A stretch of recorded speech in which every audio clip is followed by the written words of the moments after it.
I'm Dave with Hamilton Motor Company, and we're here with a 2014 to 19 Toyota Sequoia. We're about to install the Hamilton upgrade kit for CarPlay and Android Auto. We've designed this kit from the ground up with only the best components. It's got a top-tier processor, and we've custom designed this software based on vehicles that we've tested in the United States. We're here in Raleigh, North Carolina. We have tech support here to help you and a great forum on our website. Today we're going to film 3 videos. One is a full install. Another will be an overview of the features you can check out of this kit. And in a third video, we'll show you how to set up CarPlay or Android Auto and configure your audio. Let's get going. Now, before we start, always remember, open your hood, 10mm socket, disconnect the negative battery cable before you start. Let's do it. We're gonna start by removing this lower trim piece. You can use either a trim pry tool, or you can just reach in with your fingers and pop it out like this. You can simply let this hang down here. Next, we're going to apply a bit of pressure on this climate control panel just until we loosen this large piece of trim that goes around the gauge cluster. Then you can come back over here with a credit card or a trim pry tool. The trim pry tool really is not needed on this car. And you'll simply pop this loose like this. We're not going to fully remove it. For the next step, reach back under here and you'll pop loose this climate control panel. This tab was behind this trim piece here. You can either just leave this hanging down like we will, or you can simply unconnect these 4 if you want a little extra room. We're now going to remove 1, 2, 3, 4 10mm bolts. For the 2 that are deeper in here, you will need a long socket. So we'll go ahead and remove these bolts now.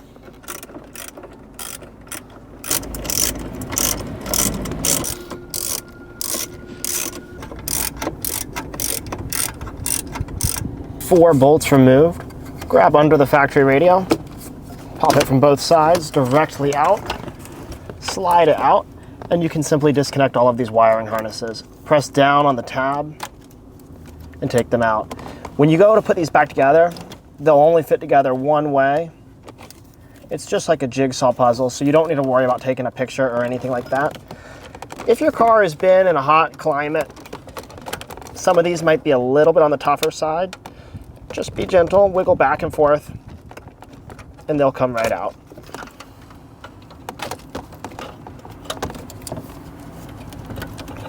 For these 6 at the bottom, this is the Sirius XM module. We'll deal with this in just a little bit. Now let's take this radio inside and we'll finish it up. We are now going to begin the process of installing the Hamilton kit into the factory screen. We'll use a large Phillips head screwdriver to begin by removing these brackets here. We're simply going to remove all of these screws and set them aside.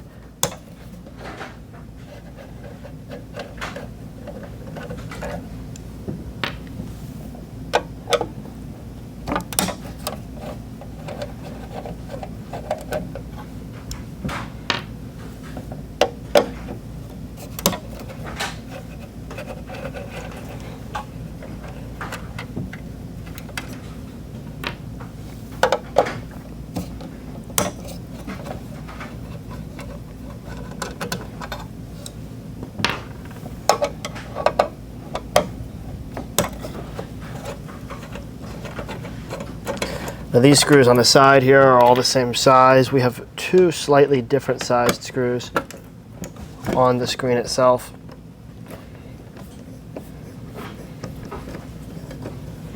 Support the plastic underneath the bracket while you remove these.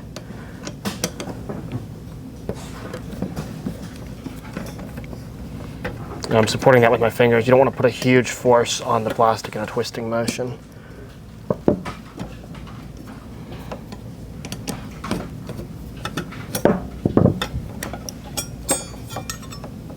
We'll now come over here to the other side. We'll repeat the process.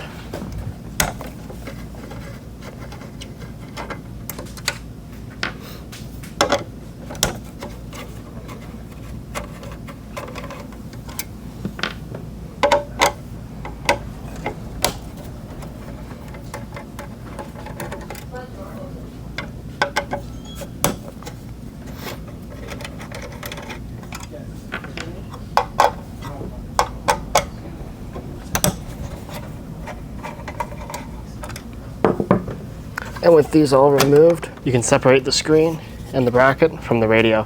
You may need to remove this bracket on one side like we did here. While you're doing it, just make sure you support the underlying plastic with your fingers so that you don't crack it. Down here, this little 6-way wiring harness, this is the Sirius XM module. We're gonna remove this and set it aside for now. Now we have the radio and the screen. We're gonna separate these. So we'll set the screen down gently. I'm using a towel to protect it, and I'm gonna use a small Phillips head screwdriver. And I'm gonna gently remove the small Phillips head screws holding the factory radio to the screen.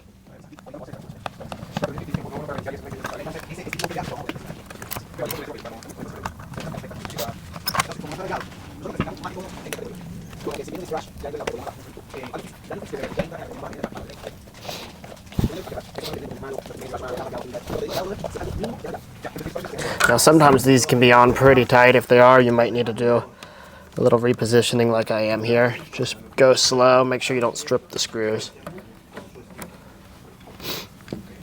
Once you have all the screws out, we have these clips. 1, 2, 3, 4. I'm gonna use my fingernail. You could also use a credit card. Just lift out on one end. Once you have these free, don't immediately yank this away because we're gonna have 2 ribbon cables connecting the head unit here to the factory screen. You can typically use one fingernail to lift up on this black bar while you use the other thumb to protect that black bar from flying up too quickly. If it flies up too quickly, you can damage it. These are on here pretty strong, so I'm gonna use 2 fingernails, and I'm just gonna gently lift up like that. Boom. Okay, now I used my thumb to protect it. You don't want to come under here with a screwdriver or anything like that and just launch this up, or you can take the black bar off of the ribbon cable. And if you do that, you'll be in bad shape. So you'll be fine. It's not that hard, but just come under here with your fingernail, lift up, and give that support to the top of the black bar. Okay, now that we've freed both of these, we'll take the factory screen here. We're going to set it aside. We're going to also remove these ribbon cables here.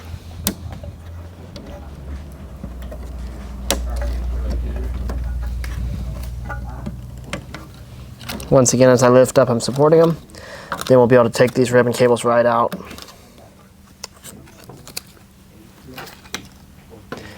Now we've got the Hamilton system here. There's a lot that makes this system unique from other products on the market. We build all of our stuff with only the highest quality, genuine OEM components. We're about to install this in just a second. But we've got to do one last thing, and that is we're going to remove these Phillips head screws, and we're going to separate this plate.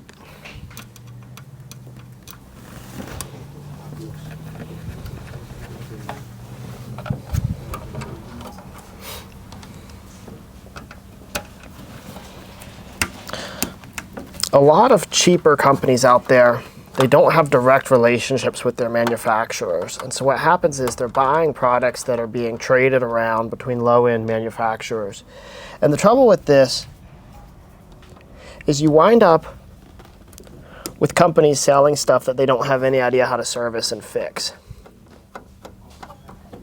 So if you're going to be installing something, we're already in these Sequoias are already quite a few years old, and they're some of the best vehicles ever made, quite frankly. You can't get the V8 anymore. We really want to make stuff, and this is our whole brand philosophy at Hamilton Motor Company. We want to make stuff to Toyota and Lexus specifications, where these are products that are over-engineered, that might not be the cheapest on the market, but they are really designed to last. Inside the circuit boards that these companies sell, you can use either genuine components. When I say genuine, I mean components directly from the processor manufacturers, or cheaper manufacturers sometimes will use Chinese knockoffs of the actual chips inside their circuit boards. And this enables them to sell stuff for less money, but if the chip is a knockoff, it does not have the same quality standards as the genuine chips. So we work with a really reputable boutique manufacturer. They spend a lot of time here in North Carolina with us testing every year, and we have representatives over there as well. And this enables us to make sure that our supply chain is protected. We're buying real chips and we're making really quality stuff. So we'll go ahead and separate this plate gently now. This is the top sticker on the Sequoia here. We have this sticker pointing towards the sky. Most of these are going to be made by Panasonic. Toyota has subcontracted their radio manufacturing to a few companies, Pioneer, Panasonic, and then there's a few internationally. The Panasonic is most common for the Sequoias in the States here. So we're going to line up the Hamilton box at the bottom of this Panasonic radio. Then we're going to flip it upside down for just a minute. So the Hamilton box is facing the sky. We're going to put a piece of tape and that will hold it in place while we wire it up. I'm going to use a piece of tape here to tape the Hamilton box into place just while I wire it up. And we're going to have 4 ribbon cables in total. We have 2 long ones, 2 short ones. The 2 short ones are going to go from the Hamilton box into your factory radio, and the long ones will connect back to the screen in just a second. Here a close-up on how to properly connect the ribbon cables. You can see this cable has a little notch right here. We're going to take this. The blue points towards the sky. The metal pads point towards the circuit board. We'll fold it over. We'll line it up into the socket. And you want on both sides for that notch to line up with the corresponding notch. And then we'll just take the black bar and flip it down. The last thing that you're going to want to check is that this blue line here, the edge of the blue, is parallel to the black bar. And that way there you'll know that you have solid contacts on all the ribbon cables. We'll take this one here. Once again, we'll line up the notches. You can see this one's even a little more visible.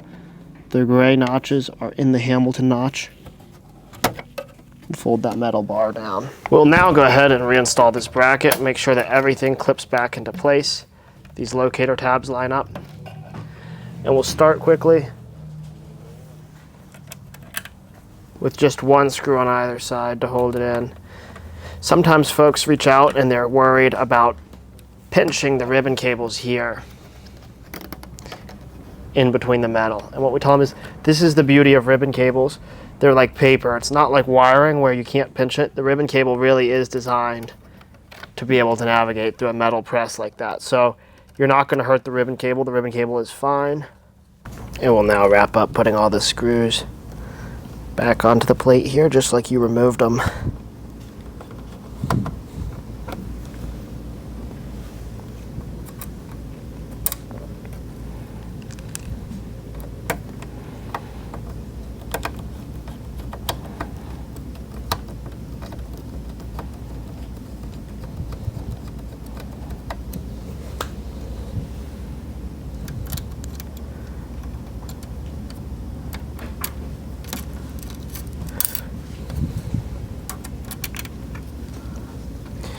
The Hamilton systems that install into your factory radio are very nice. They preserve your factory microphone and the look and feel of the vehicle. When you're not using CarPlay, you can make it look entirely like nothing has ever been installed. So for these vehicles that are really nice, they're going to last a long time, you don't always want to replace the screen. It can be nice to keep that original look and feel. We have a tech support team that's constantly staying up to date. All of our products support over-the-air updates. And should anything ever happen where you needed to update the unit to maintain functionality, this could happen with any CarPlay system. The Hamilton software development team is here to have you covered. A lot of less experienced companies, they cannot afford in-house software development teams, and you could be left stranded if something ever happened. Now, we've got these 2 ribbon cables. We're going to follow pretty much the same procedure, just lining these up into their sockets, making sure the notches match. We'll close that black bar.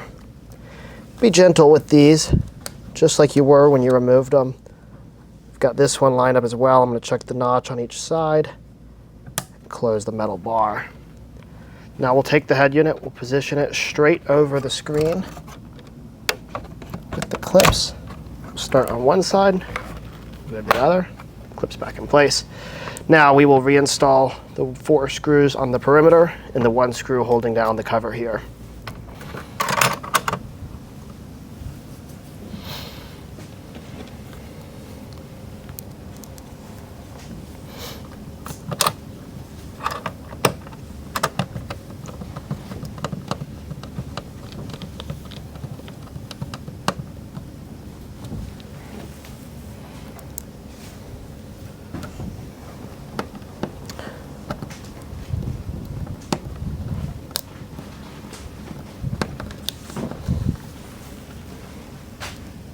We use a really cool processor in these called a 2U. And this processor is used by OEM vehicle manufacturers, so it's not just some cheap aftermarket processor. It's quite expensive for us, and it allows us to deliver a product that you'll see when we have it in the car. We're going to show you an overview video. This really functions like something that could have come from an OEM manufacturer. And we have plenty of customers who are Lexus and Toyota techs who trust our stuff, and they've put it in their personal vehicles. We love when they do that. It's a real compliment to us that they choose us. And you know, these guys are really sensitive about their vehicles, just like we are, wanting to make sure that you're only putting good stuff in there.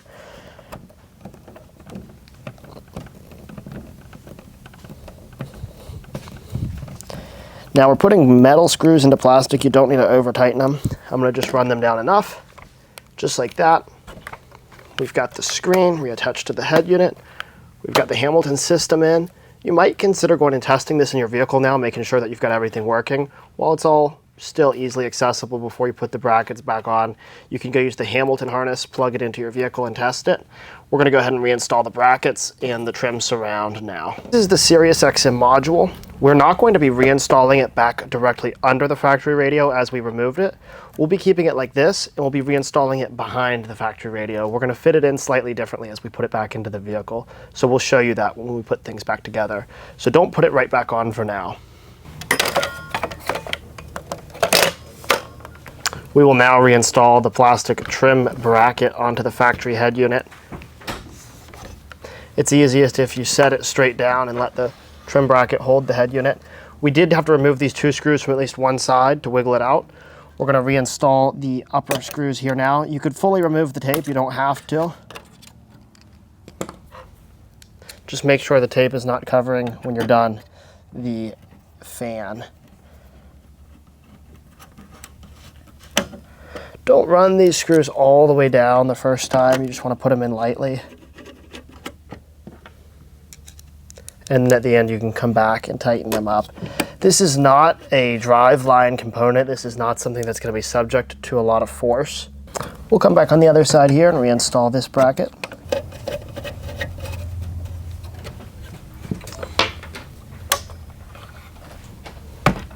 And we'll reinstall these two screws on the side we removed.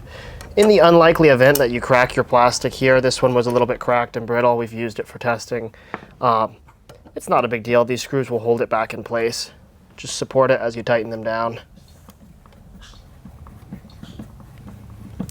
Toyota and Lexus both, the head units have way more support than they need. So if you ever lose a screw, drop a screw, harm a bracket, don't worry about the fitment. If you are on a Chevy or a Ford, it might be a different story, but for a Lexus or Toyota, you'll never notice once it's reinstalled. And we're putting these 4 screws back into place on the upper bracket.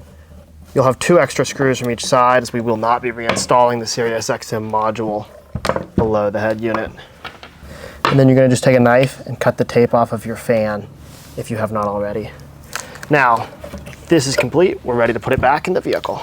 We have this, we call this the main Hamilton power wire. This will connect into the Hamilton box. Every other wire will reconnect as it did from the factory. These 2 pigtails are going to jump between 2 of the factory harnesses and the original head unit that we'll reinstall, and we'll show you that when we get there. This is a Wi-Fi and Bluetooth antenna. It's for wireless CarPlay and wireless Android Auto. If you intend to use those, you do need to install the antenna. It plugs into the Hamilton box. And this harness, we're only going to use one thing on it. You don't need to use the camera, microphone, anything like that. This system's going to use your factory microphone and factory backup camera. The only thing from this harness is the USB. This is for wired CarPlay, wired Android Auto, and charging your phone. All Hamilton systems for Lexus and the Toyota upgrade kits will come built in with wired and wireless CarPlay and Android Auto. So this one will plug into the Hamilton box. You can route this USB in a couple different places. If you want it in the center console, you can easily route it below these trim panels, and you could drill a small hole and have it pop out in this crack right here. You could drill a small hole right in here, and you could pop it into your glove box. We are going to, in this customer's vehicle, drop it out down below the glove box here. Now, you certainly don't even need to include the USB if you don't want it. If you don't want to drill a hole, There's an easy slot where you can drop it out down here, and you could press it between this trim panel where it would appear near the passenger seat. So we'll go ahead and drop it out right here. You can see we just ran this through an open channel down here. We'll now install these pigtails. You can see this one here with the red and yellow. We'll connect into this one. This will go into the factory head unit. And this bigger one here, mostly brown, will hook in right here. And this will go back into the factory head unit. This will go into the Hamilton box. I'll make a quick note about the dip switches here. And you should properly look at them with the Hamilton unit facing up. You can see it says on, off is down. All of the dip switches are down. If you have the Panasonic unit here in your Sequoia, which about 99% of people will have, leave all of these dip switches down. And you don't ever need to change these, if you had one that was shipped incorrectly and one of the dip switches was on, flip it down. So these are all down. One last thing to note, if you ever power on the unit with, let's say you had the dip switches incorrectly set, in order to change the dip switches, you'd need to remove, we call this the main Hamilton power wire. You need to remove this before you change the dip switch. So these are all down. Now we're going to proceed to the next 2 steps before we install it. This Wi-Fi Bluetooth antenna will simply pop onto the Hamilton box. This doesn't need to go anywhere special. It's plenty strong enough. Anywhere behind there will provide compatibility for the whole car. This is the factory XM module. We're going to go ahead and reconnect this right now. And what we're going to do is we're going to position this in the back of the socket here. So we like to use your factory XM harness. If you ever use another harness or an aftermarket one, you can get lower quality audio. So we're going to use that factory XM harness. Flip this back around here. And we're going to begin connecting everything on the Hamilton box and factory head unit. We'll connect. This is just like a jigsaw puzzle. Everything only goes in one way.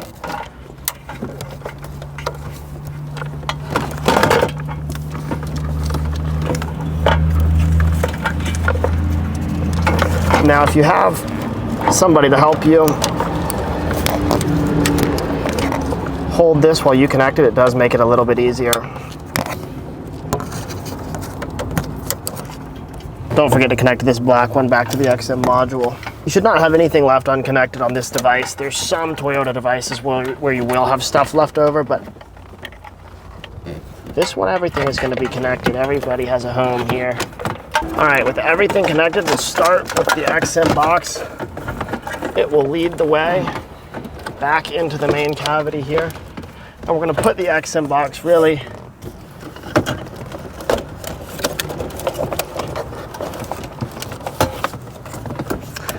up and back, kind of right here inside the cavity.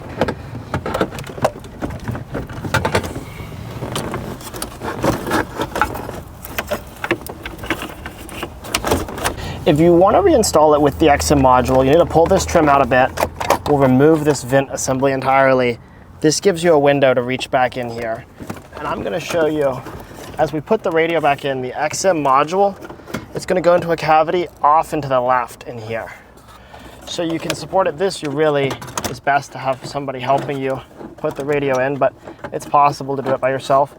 If you come in and start pushing the radio in with one hand, and then use your other hand to reach in here and make sure that XM module goes into the space off and to the left here.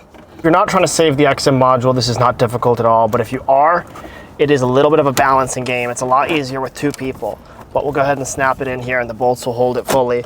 We'll show you in just a second the angle that the XM module is at behind the radio here. So we'll go ahead now and clip this vent back into place. And then we will gently position it back into its socket. Before we snap it down, we will go ahead and reinstall the 4 bolts under the factory screen. As you do this, just make sure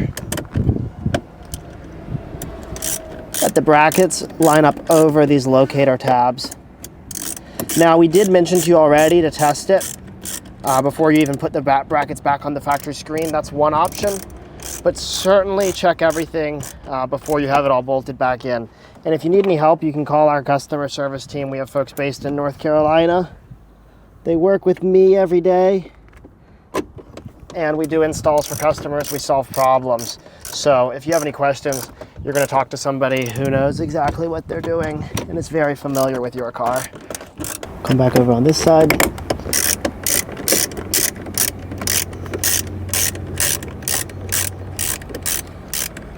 With all the bolts reinstalled, we'll go ahead and take this air vent assembly, move it around the climate control panel, line it back up into its original place. This little tab is going to go into that socket. So we'll take this air vent assembly, line it up, and snap it into place. With the climate control panel reconnected, take this lower panel, make sure everything is plugged back in, line it up, and snap it into place. And that concludes our installation in the 2014 to 2019 Toyota Sequoia. If you have any questions, we're here to help you. 919-858-2890. You can give us a quick call. Our North Carolina-based tech support team is here for you. Of course, don't forget to reconnect your negative battery cable. Make doubly sure that before you start the installation, you always put the parking brake on and you disconnect the negative battery cable. I'm Dave with Hamilton Motor Company. We appreciate your business.